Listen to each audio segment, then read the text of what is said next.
برادران اسلام، انتہائی دکھ کے ساتھ یہ امر کا اظہار کیے بغیر چارہ نہیں کہ دنیا کے اندر واحد ایک طبقہ ایسا ہے جسے قادیانی کہتے ہیں۔ ان کے نزدیک یہ ہے کہ اب نبوت جاری ہے، لیکن کیا کیا جائے اس امر کا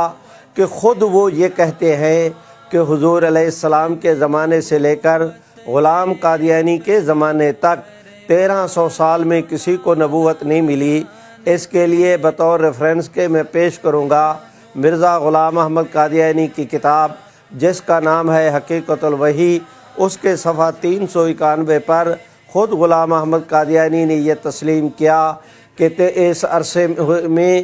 بہت سارے ولی، غوث، کتب، ابدال آئے لیکن کسی کو نبوت نہیں ملی۔ اس 1300 سال کے عرصہ میں نبوت کا منصب پانے کے لیے میں مخصوص کیا گیا ہوں۔ گویا خود غلام قادیانی نے تسلیم کر لیا کہ حضور علیہ السلام سے لے کر غلام قادیانی تک ان کے عقیدے کے مطابق بھی کوئی نبی نہیں بنا۔ پھر غلام احمد قادیانی نے اپنی کتاب کشتی نوح میں صراحت اور وضاحت کے ساتھ یہ امر لکھا کہ اللہ تعالیٰ کی راہوں میں سے میں آخری راہ ہوں، یہ کہ اللہ رب العزت کے نوروں میں سے میں آخری نور ہوں۔ کیا معنی کہ اب میرے بعد بھی کسی کو نبوت نہیں ملنا ہے؟ میرے اللہ، ہر چند کے قادیانی عقیدہ یہ اختیار کرتے ہیں کہ حضور علیہ السلام کے بعد نبوت جاری ہے، لیکن عملاً وہ یہ کہتے ہیں کہ مرزا غلام احمد قادیانی پہ نبوت بند ہو گئی۔ اے کاش دنیا کا کوئی کرم فرما قادیانی دوست ٹھنڈے دل دماغ کے ساتھ اس امر کو سوچتا کہ تم نے رحمت عالم کی ختم نبوت کا انکار کر کے غلام احمد قادیانی کو معاذ اللہ آپ صلی اللہ علیہ وسلم کے بعد تم نے نبوت کے منصب پہ بھی بٹھانا چاہا، اور خود اس بات کو بھی اب تسلیم کرتے ہو کہ غلام احمد قادیانی کے بعد کوئی نبی نہیں، اور اس امر کو بھی تسلیم کرتے ہو کہ اب خلافت ہے، نبوت نہیں۔ بندگان خدا ختم نبوت کا انکار بھی کیا ایک شخص کی وجہ سے، اور اس کے بعد تم پھر امت کے عقیدے کی طرح اس مسئلے پر آ گئے کہ اب کسی کو نبوت نہیں ملنا۔ تو پیغمبر اسلام کی ختم نبوت کا انکار ایک شخص واحد کی وجہ سے کرنا میرے خیال میں یہ کوئی عقل مندی کا سودا نہیں تھا۔ خیر، یہ ان حضرات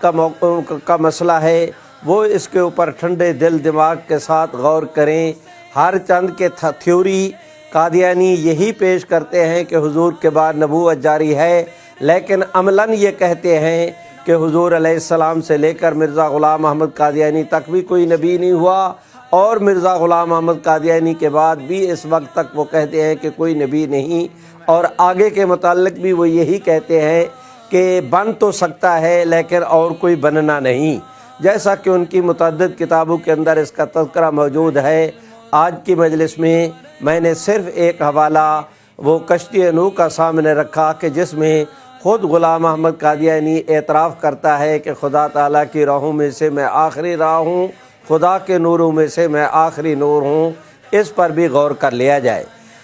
حضرات گرامی، مجھے آپ حضرات سے یہ درخواست کرنا ہے کہ آپ اب اس مسئلے پر سوچیں کہ ختم نبوت کے ماننے سے امت مسلمہ پر اس کے کیا نتائج مرتب ہوتے ہیں، دین اسلام میں اس کی کیا اہمیت ہے۔ تو اس ضمن میں دیکھیں کہ مثلاً میں ایک مجلس کے اندر جاؤں، وہاں کے امام صاحب کے متعلق مسجد میں پوچھوں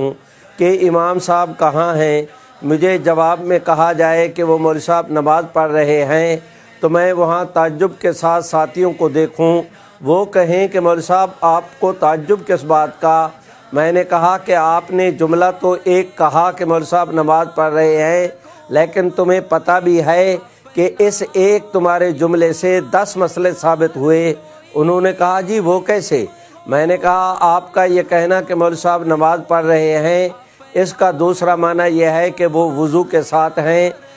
ایک معنی یہ ہے کہ وہ ان کا جسم بھی پاک ہے، اس سے یہ ثابت ہوا کہ ان کے کپڑے بھی پاک ہیں، اس سے یہ ثابت ہوا کہ وہ وضو کے ساتھ ہیں، اس سے ثابت یہ ہوا کہ ان کا رخ قبلے کی طرف ہے،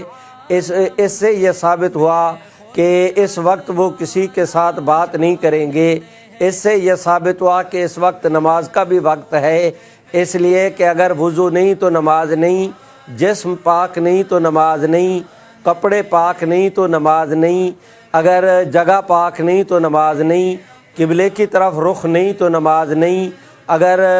نماز کا وقت نہیں تو نماز نہیں، آدمی اگر اب نارمل ہے، نارمل نہیں تو نماز نہیں۔ ہر چند کے اس نے بات ایک کہی کہ مولوی صاحب نماز پڑھ رہے ہیں، میں نے کہا کہ اس سے 10 مسئلے ثابت ہوئے۔ اب آپ توجہ کریں کہ حضور سرور کائنات صلی اللہ علیہ وسلم